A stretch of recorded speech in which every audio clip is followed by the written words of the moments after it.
Gente, mais uma vez juntos para compartilharmos a palavra do Senhor. E de um tempo para cá, aos domingos, eu tenho ministrado uma série de mensagens. Eu não sei, hoje eu vou até recapitular um pouco com vocês, que eu fiquei alguns dias ausente. Mas o meu propósito tem sido falar sobre os ingredientes da vida, sobre aquelas coisas que, se colocadas na nossa vida da forma correta, no momento certo, nós podemos melhorar e amenizar muito a nossa passagem aqui na terra, que no que diz respeito à eternidade, dura muito pouco. O salmista diz no Salmo 90, no contexto dele, que a vida passa muito rápido, que o homem vive 70 ou 80, descreve como o final da vida com muita canseira e muito enfado, porque as coisas passam rapidamente, porque o tempo voa. A perspectiva de vida tem aumentado, graças a Deus. Hoje as pessoas vivem um pouco mais, mas mesmo assim, a passagem por aqui ainda é muito pequena. Qualquer erro que possamos cometer, dependendo do grau, ele pode comprometer muitos anos da nossa vida tentando consertá-lo. Muitas vezes uma dívida contraída num ano pode ser paga em 3, 4, 5 ou 10 ou não. Muitas vezes, para que esse erro seja apagado, algo precisa ser feito, um tempo precisa passar para que seu nome seja removido de um órgão de proteção a um crédito. Muitas vezes as pessoas acabam traindo, e muitas vezes uma traição faz com que nunca mais você tenha o mesmo nível de relacionamento. Tem coisas que você vive no passado que pode descredenciar você para sempre, para viver determinadas coisas no futuro. Por exemplo, quem aqui teve hepatite, levante a mão. Já teve hepatite? Levante a mão. A senhora, aqui também. Vocês podem fazer muita coisa por mim. Se eu caísse aqui agora, você poderia me ajudar a levantar. Se eu precisasse de um dinheiro, você poderia me emprestar. Mas se eu precisasse do seu sangue, você poderia me doar? Não, nunca mais. Mas você não tem hepatite, você já ficou curada, é verdade. Mas isso descredencia você.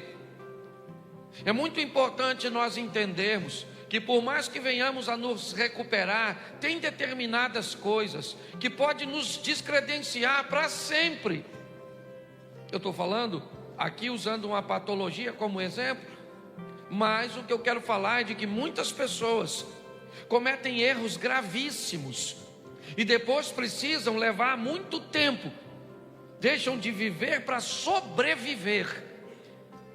Então, se nós diminuirmos esses erros, se nós nos tornarmos mais assertivos, se nós nos tornarmos mais sensíveis à voz e às instruções de Deus, essa margem vai diminuir. Jesus disse: eu vim para que tenham vida e a tenham em abundância. Mas a mesma Bíblia que diz isso também diz que no mundo nós teríamos aflições. O que eu procuro mostrar para a igreja é que as aflições são inevitáveis, porém pontuais.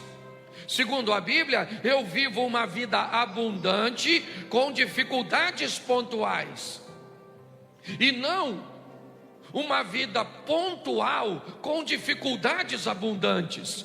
É isso que muitas pessoas têm vivido: espasmos de felicidade, espasmos de conquistas. São sempre coisas esporádicas, porque o tempo inteiro são sofrimentos, o tempo inteiro é escassez, o tempo inteiro é dificuldade, o tempo inteiro é sofrimento, é solidão. Tem alguma coisa de errado. Não é isso que a Bíblia, o Deus que você serve, te propôs. O que Ele propôs foi uma vida abundante, e que volta e meia você vai sofrer. As aflições virão de forma bem pontual. Porque eu tenho aprendido e ensinado que há duas vidas. Apocalipse diz isso: ao que vencer não sofrerá o dano da segunda morte. Duas vidas, duas mortes. A segunda morte separa a nossa alma de Deus. A primeira morte separa o espírito do corpo. E Deus sempre focado em trazer bem-estar, as duas, é lógico, sempre focando a prioridade, a alma. Não temos aquele que pode matar apenas o corpo, mas temos aquele que pode matar o corpo e ainda matar a alma, separar a alma. Baseado nisso, eu peguei alguns ingredientes, já falei de 3, hoje é o quarto, são 8 na verdade. Já falei de fé, governo, pessoas, e hoje falo de objetivos. Vou falar ainda de generosidade, legado, saúde e aprendizado. Mas só para recapitular aqui, o primeiro que eu falei, vocês lembram? Eu falei de quê? É por isso que a gente tem que falar sempre. Por muito tempo eu tive dificuldade de repetir as coisas, porque parece que quem repete não tem conteúdo, fica falando sempre a mesma coisa. Mas depois eu olhei para os evangelhos e tem 4. E 3 repete a mesma coisa para os crentes. Por quê? Porque sabia que os crentes iam esquecer. Então Marcos escreveu e disse: é desse jeito. Aí vem no Mateus vem desse jeito. Aí vem o Marcos desse jeito. E vem o Lucas e desse jeito. E o povo ainda não lembra.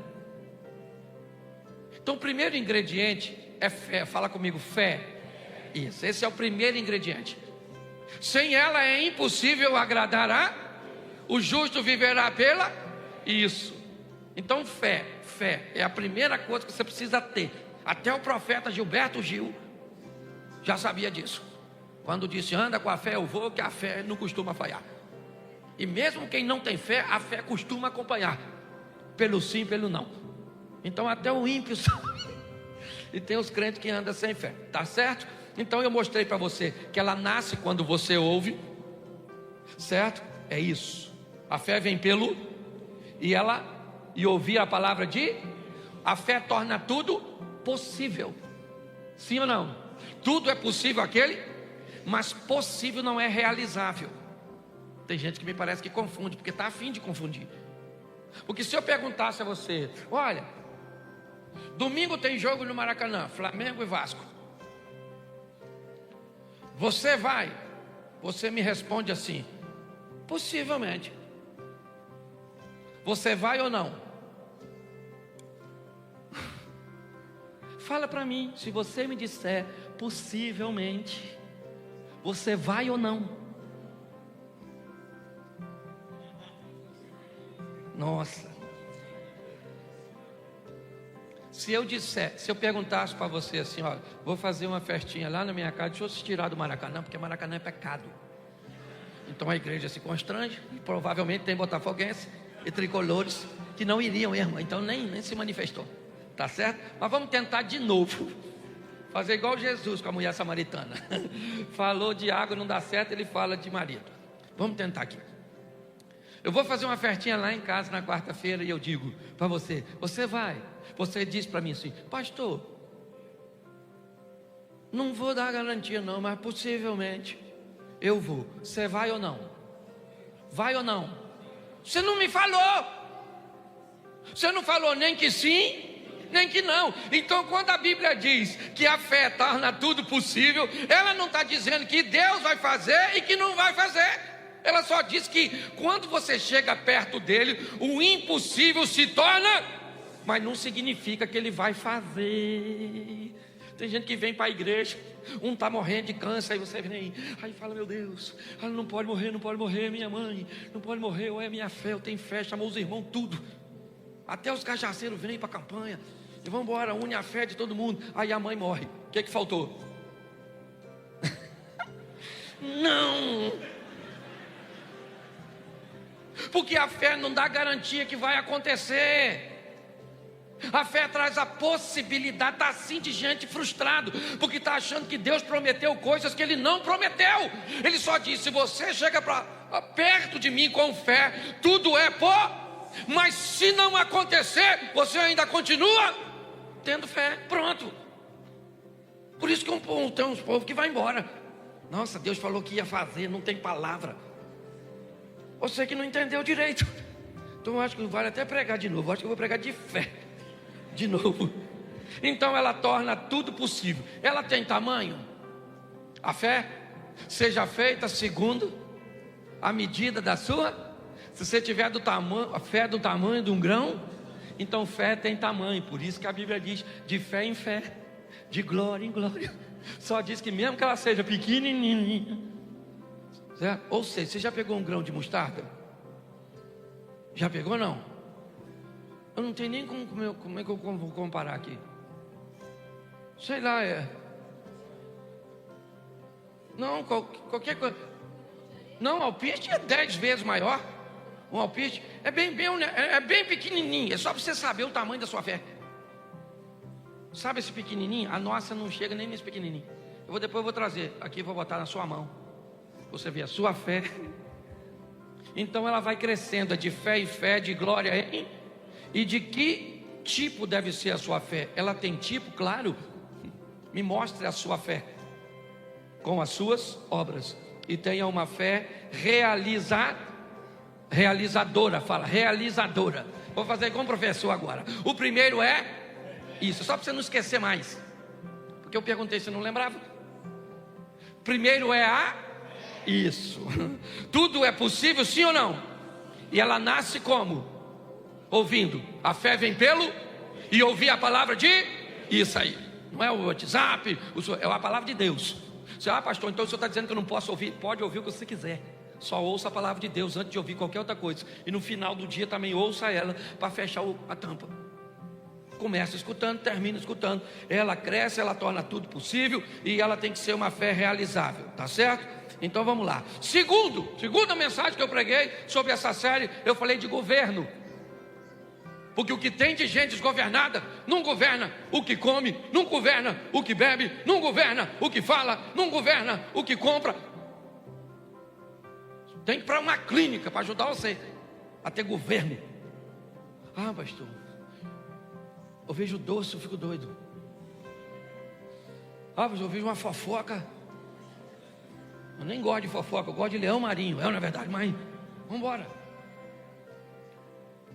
Pare e pense. Governo, está lá. A Bíblia diz: Deus criou 2 astros, um para governar e o outro para governar o primeiro para governar o dia é e o segundo para governar a noite é O que a Bíblia está dizendo é que se você quer ter uma vida equilibrada, aprenda a ter governo, quer de dia, quer de noite, quer em momentos fáceis ou momentos difíceis. Nunca perca o governo, nunca perca o controle, nunca entregue o controle de sua vida para um provocador, nunca entregue um controle de sua vida para outra pessoa. Quem controla a sua vida é Deus, tá bom, isso no âmbito, mas você tem que deter o controle. Um dia, um governador da Judéia, Herodes, entrega o governo da Judéia no momento diurno, no momento agradável, na festa de seu aniversário. Já falei isso aqui, estou repetindo, você deve lembrar. Para quem? Para uma menina, Salomé, uma dançarina. O governo inteiro, Herodes era chamado de rei dos judeus. O governador da Judéia, ele pega o governo da Judéia, entrega na mão de uma dançarina e diz para ela, porque ele tinha bebido, estava alegre, estava feliz, o momento é bom, porque tem gente que perde o governo quando emagrece, quando faz uma plástica, quando ganha um dinheiro. Basta clarear, basta melhorar que pessoas perdem o governo. A Bíblia diz que se está de dia, tem que ter sol para governar o dia, e se escurecer, tem que ter lua para governar a noite, porque tem momentos ruins, tem momentos de escuridão, onde a dor, a escassez, os problemas. E o que eu tenho nesse ambiente? Governo. Estava difícil para Jesus. Fala para seus discípulos: eu preciso do apoio de vocês, me ajude. Foi orar, quando voltou, eles estão dormindo. Jesus disse: olha, Pai, se possível for, a parte de mim este cálice. Estava escuro. Pilatos disse: se defenda. Ele disse: não. Os soldados disseram: desça da cruz. Ele disse: não. Estava de noite, mas ele tinha o governo. As pessoas o provocavam, dizendo: salvou os outros e não salva a si mesmo? Se você é o Cristo, desça da cruz. Se ele não tivesse controle, ele desceria para mostrar para os outros que ele podia, mas ele não era governado pelos outros, ele era governado por seu propósito. Jesus chama Judas de amigo e Pedro de inimigo, porque para Jesus, quem te faz o mal, te aproximando do seu propósito, inevitavelmente está te fazendo bem. Foi isso que José disse para seus irmãos: vocês não me venderam para o Egito, Deus é que me enviou na frente. O que vocês pensavam que estavam fazendo contra mim, estava fazendo a meu favor. Foi para isso. Governo. O que nós precisamos hoje é de pessoas que tenham governo. Governo para conseguir ler a Bíblia, porque tem gente que diz que não consegue. Deve ser muito caro. Ou você deve ter 24 horas por dia ocupada. Não lê porque não governa. Não ora porque não governa. Não jejua porque não governa. Não estuda porque não governa. Porque não poupa porque não governa. Não oferta porque não governa. Não dizima porque não governa. Não tem um bom casamento por quê? Porque não governa. Porque quem governa domina. Lembra que Deus está conversando com Caim sobre governo? O pecado, Caim, jaz à porta, batendo. Mas a você, Caim, é determinado a você assumir o governo e dizer: eu abro ou não abro? É assim que funciona. Essa foi minha segunda mensagem. Minha terceira, eu falei sobre pessoas e mostrei o que são pessoas: um corpo, uma alma e um espírito. Mostrei que as necessidades de pessoas são sempre pautadas nessas três esferas, seja material, emocional ou espiritual. Quando Esaú perde a sua primogenitura para Jacó, naquela venda do guisado, o que ele tem é uma necessidade material, física. Ele tem fome. Quando Ananias e Safira se perdem, ou perdem o controle, o que eles têm? Uma necessidade emocional. O que eles querem é serem ovacionados. O que eles querem é ser, como é que eu vou dizer? Louvados, respeitados, porque estão fazendo o que todo mundo está fazendo, mas eles não querem fazer. Mas como aqueles que fazem estão sendo enaltecidos porque fazem, então eu vou fingir que faço aqui também. É isso. Isso acontece com todo mundo. É o Moisésinho que cobre o seu rosto para que ninguém veja o resplandecer do seu rosto, mas que depois de um tempo já não resplandece mais e ele não tira o lenço. Mas não tem mais o resplandecer no rosto, mas eu gostaria que todo mundo pensasse que ainda tem aparência. Ela não é algo novo. Pessoas, nós temos a mulher cirofenícia que procura Jesus não com uma necessidade física ou material, nem emocional, mas ela disse a Jesus: lá na minha casa tem uma menina que é minha filha e ela tem um demônio.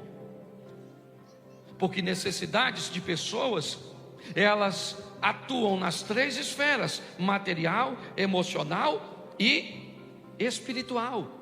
O que nos aproxima de pessoas são afinidades, necessidades, certo? Sentimentos ou parentescos. Eu mostrei tudo isso, só estou recapitulando, porque hoje eu quero falar, e é nisso que eu quero gastar 20 minutos com vocês, para falar de objetivos. É minha quarta mensagem. Eu preciso que você entenda isso, porque muitas pessoas têm ouvido falar de sonhos. Sonhe, sonhe, sonhe. Você tem que sonhar, você tem que sonhar. Isso, quem não sonha, né, já morreu. Então sonhe. Mas quando é que seu sonho vai virar um objetivo? Em algum momento, esse seu sonho, ele tem que se tornar um objetivo. Então eu preciso entender, se objetivo é a mesma coisa que propósito, vamos tratar assim, eu preciso entender que eu posso viver uma vida onde são os meus propósitos e os propósitos de Deus, ou eu posso viver uma vida que são os propósitos de Deus e os meus propósitos. Eu tenho um relacionamento não tão próximo, mas nós temos um tipo de amizade até bem legal entre eu e pastor Josué Gonçalves. Ele é reconhecido no Brasil como um pastor de família, e eu também tenho reconhecimento na mesma linha. E uma vez conversando com o pastor Josué, eu perguntei a ele sobre seu ministério, e ele me disse: Cláudio, para falar a verdade, eu olhei que não se falava basicamente só de família no Brasil. Então eu resolvi falar de família e pedi a Deus que abençoasse meu ministério. E eu falei: cara, o meu é totalmente o contrário. Eu nunca pedi a Deus para falar de família. Deus me colocou falando de família, e isso virou meu propósito. Para o Josué, ele pegou o propósito dele e pediu Deus para abençoar, e aconteceu. No meu, Deus me deu um propósito e eu tomei como meu. Então eu preciso que você entenda que há esses dois modelos, e que muitas vezes você vai se ver dentro de um propósito que foi Deus que te levou, e você vai viver bem nele, como aconteceu comigo. Em outras ocasiões, você pode pegar um propósito que é seu e levar para Deus, e Deus pode aprovar e fazer com que isso aconteça. Mas eu aprendi que sonhos são aquelas coisas que eu quero. Isso. Eu quero me formar, eu quero me casar, eu quero ter uma casa, eu quero ter isso, eu quero fazer aquilo. Nossa, isso é extremamente legal. Mas objetivos são aquelas coisas que eu vou fazer acontecer. Sonho não se realiza, a não ser que ele se torne objetivo.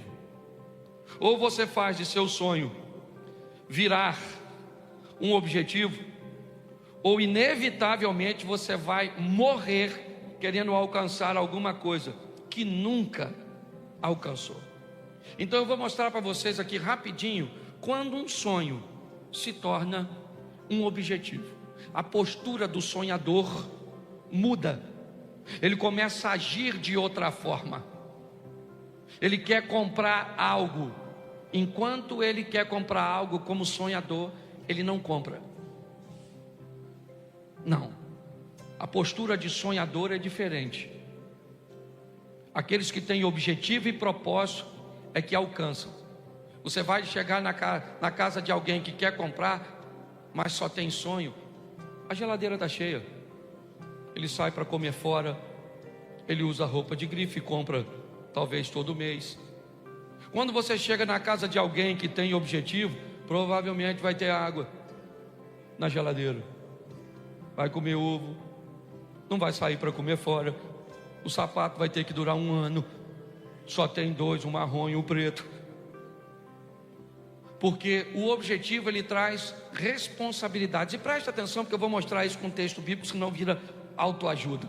1 Samuel, capítulo 1, verso 2. Está aí o primeiro texto de uma mulher que sonhava, que durante seu sonho nada aconteceu. Ele tinha 2 mulheres, e uma se chamava Ana e a outra Penina. Penina tinha filhos, Ana, porém, não tinha. Bom, Penina e Ana, o duelo de 2 mulheres. Quem são essas mulheres? Quão diferentes elas são? Não é muito meu hábito, mas eu resolvi pegar o significado do nome de Ana e o significado do nome de Penina, para ver se tem alguma maldição em uma e uma bênção na outra, o que é que difere uma mulher da outra. Então vamos lá. Ana, a primeira esposa de Eucana, tem seu nome como graciosa, ou cheia de graça. Essa é a Ana.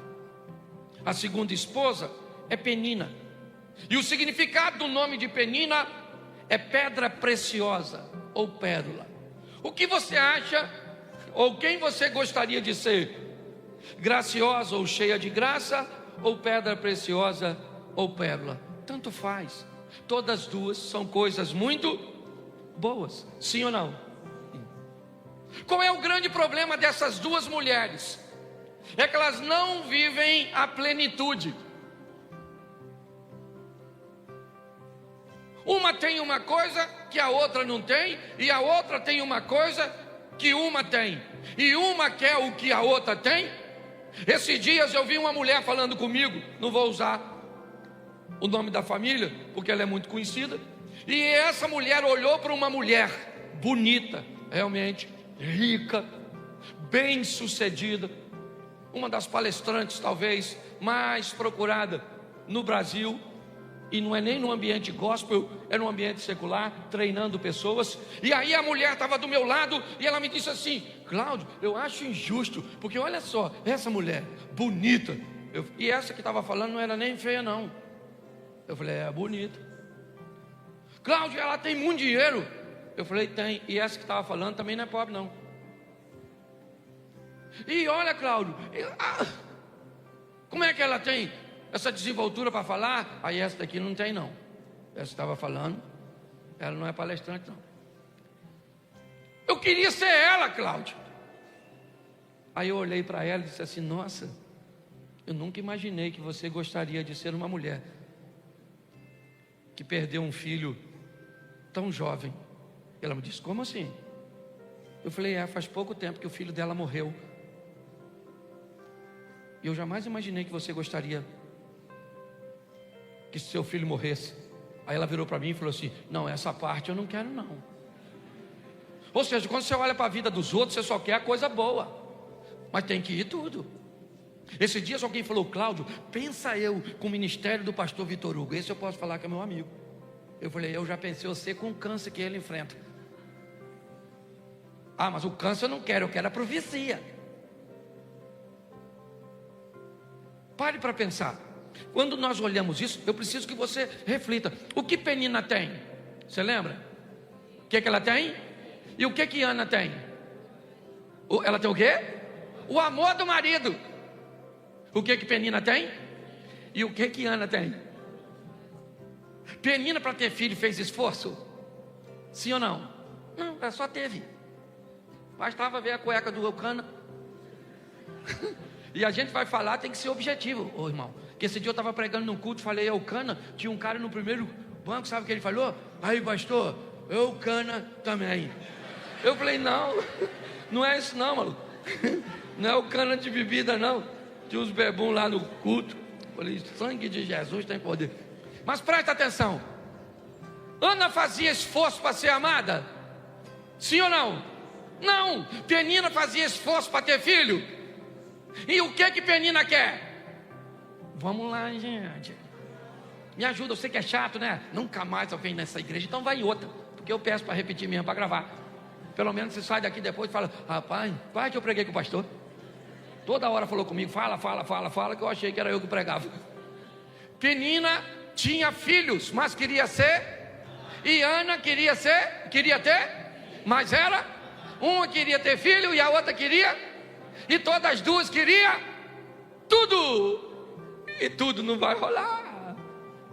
Você tem que aprender isso. O grande problema é que tem gente que consegue coisas que você vai conseguir com muito esforço. Porque Ana vai ter filho, sim ou não? Mas foi difícil. Porque chorava, ô mulher chorona. Chorava. E a outra também não era mole não, a tal da Penina. A Penina ficava futucando Ana, sabe? Então coloca aí para você ver. 1 Samuel, capítulo 1, verso 4. Olha que coisa. No dia em que Eucana oferecia sacrifício, dava porções à sua mulher Penina e a todos os filhos e filhas. Olha que coisa, velho. Eucana dava oferta por Penina, sim ou não? Sim ou não? Agora vamos ver agora a Ana se recebia. Porque, olha só, e por quê? Mas a Ana dava uma porção, porque apesar do Senhor tê-la, ele ofertava para quantas? Para as duas, mas uma queria tudo. Não vai dar para ter tudo, meu filho. Homem, por exemplo, ou é bonito ou é inteligente. Ah, um homem bonito e inteligente. Não é homem, é mulher. Só a mulher agrega os dois adjetivos. Sim. Esse dia uma menina falou assim: pastor, eu quero um homem bonito, inteligente, rico, fiel, romântico. Eu falei: menina, se você achar o homem, já pega. Abra a mão dos outros requisitos, porque o homem já está difícil. É homem, pega. Se é feio, vai por mim, porque o troço está difícil.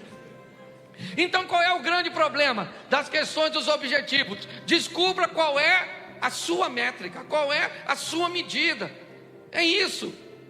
É todo mundo querendo o que o outro tem, o que o outro faz. Esse dia eu fui no show do Fernandinho, eu fiquei pensando, o Fernandinho cantando, eu falei: caraca, podia cantar assim. Eu falei: podia cantar assim. Sei tocar violão, canto. Ele também não prega. Ah, que se dane, ele não prega, eu prego, eu não canto. Ele canta e está tudo jóia, porque se a gente não prestar atenção, Jesus disse que nós teríamos que ter cuidado com o exemplo da mulher do Ló. Lembra da mulher do Ló? Ela virou o quê? Por quê? Por quê? Isso, mas hoje tem gente que não precisa nem olhar para trás para virar estátua, não, múmia. Basta olhar para onde? Para o lado.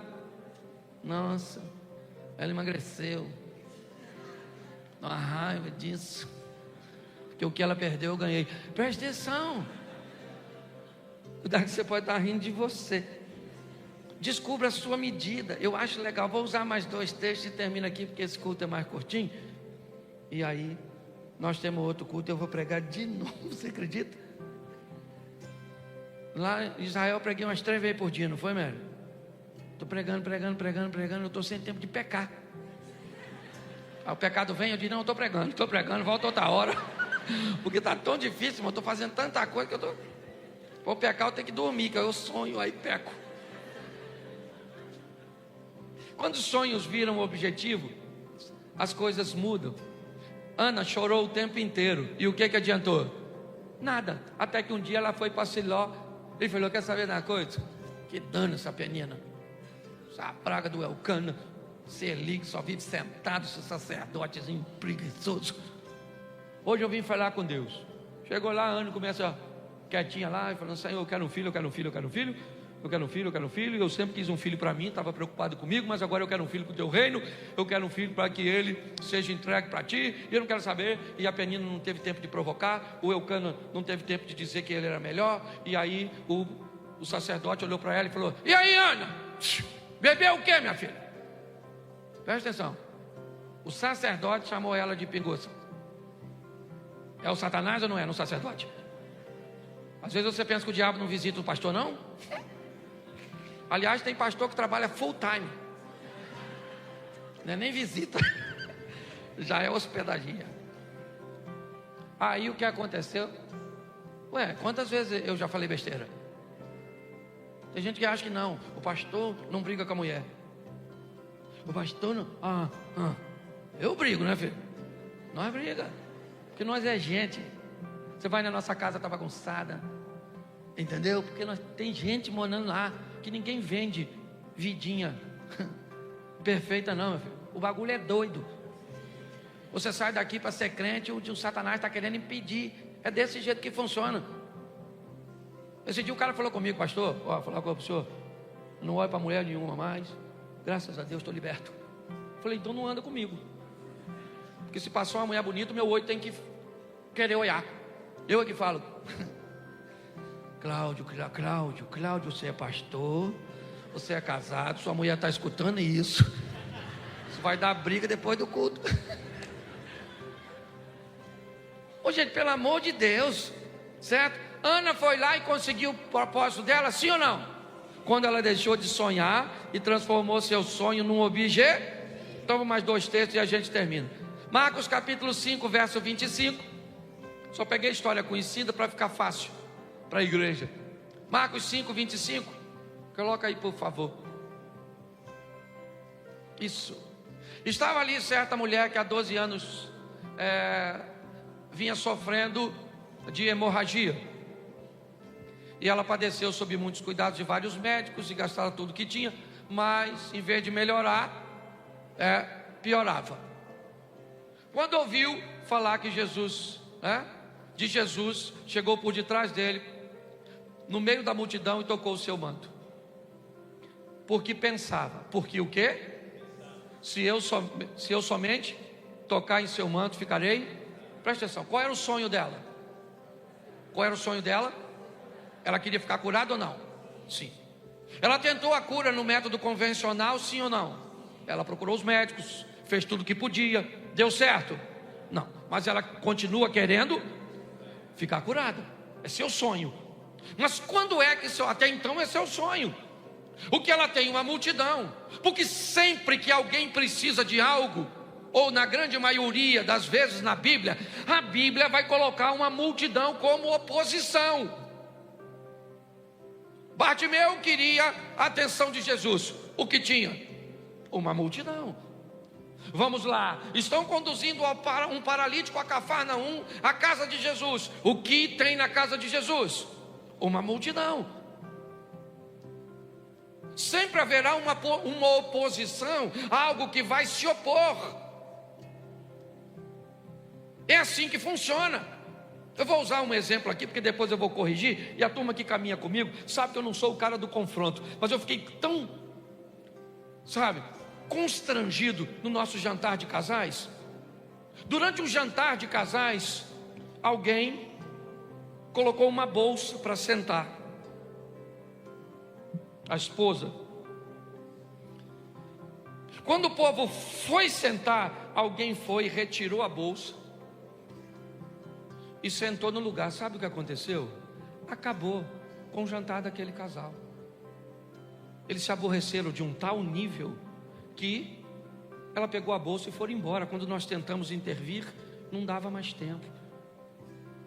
Pastor, o que é isso? Isso é a oposição.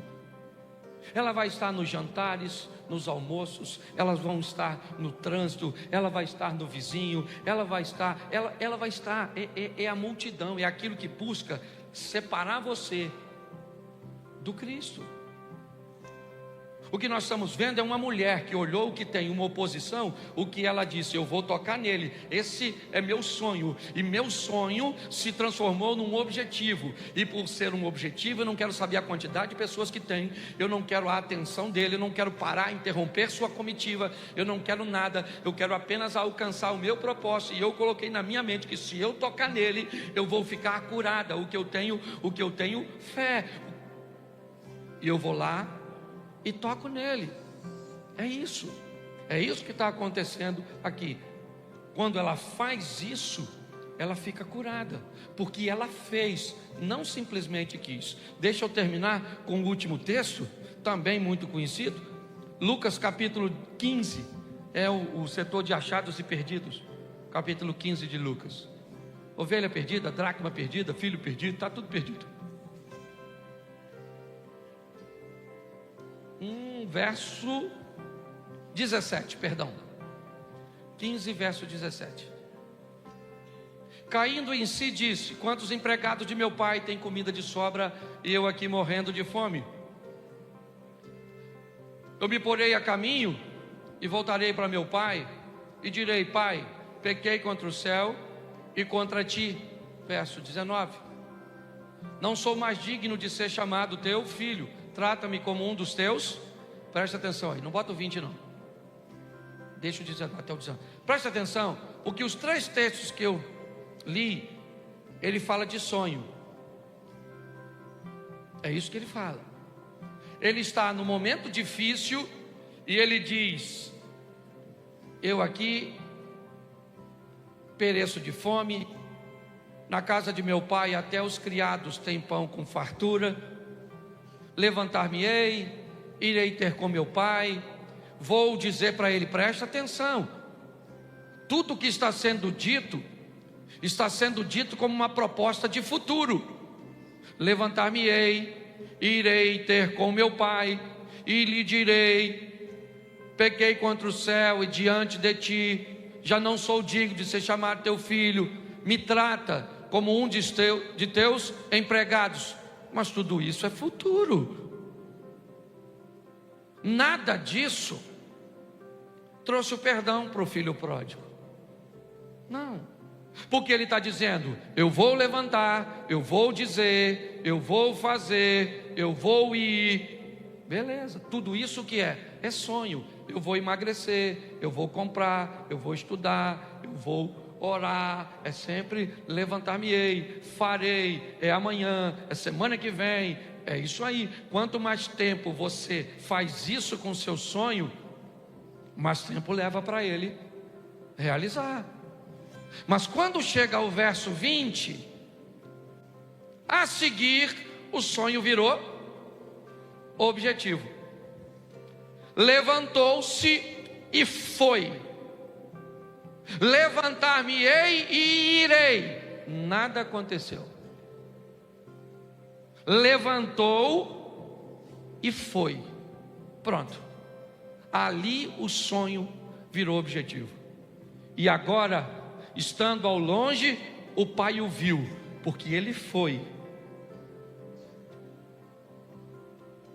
O pai olhou, correu, o beijou, o abraçou. Traga vestes, sandálias, anel, vamos tomar um banho, porque vai ter uma festa. Você precisa entender que o importante não é se você quer comprar uma casa própria, não é se você quer melhorar seu casamento. Talvez isso até seja bem importante, porque seja a primeira fase, né? Então, como fase, o sonho é bem legal. Você quer se formar? Beleza. Você quer passar na prova? Legal. Você quer buscar intimidade com Deus? Tá certo. Mas a pergunta é: quando o seu sonho vira ou vai virar um objetivo? É nesse momento que as coisas acontecem. Volta para o verso, então está aí, ó. A seguir, levantou-se e foi. No verso anterior, levantar-me-ei e irei. Até então ele não disse nada. Levantar-me-ei, ele está com fome. Irei, ele está com fome. Ele está sozinho. Mas agora, quando ele chega, quando ele se levanta e vai, eu acho que nós temos que mudar aí o tempo do verbo, sabe? Disso que traz ação, que traz movimento.